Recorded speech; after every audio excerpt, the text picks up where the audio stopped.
Magnesium carbonate can be used in the manufacture of magnesium salt, magnesium oxide, fireproof paint, ink, glass, toothpaste, rubber filler, and so on.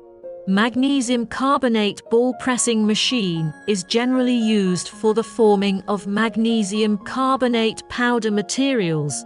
Most of the other types of ball pressing machines on the market need to add some adhesives as auxiliary materials for pressing and forming balls.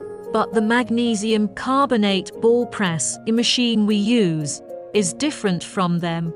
The equipment can be used without adding any binder and water and direct, such as magnesium carbonate.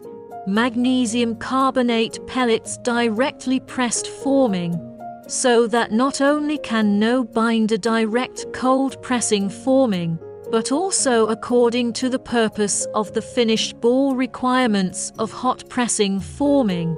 Then the material pressed by the magnesium carbonate ball press really does not contain a little water. The answer is yes. This is determined by the nature of magnesium carbonate itself.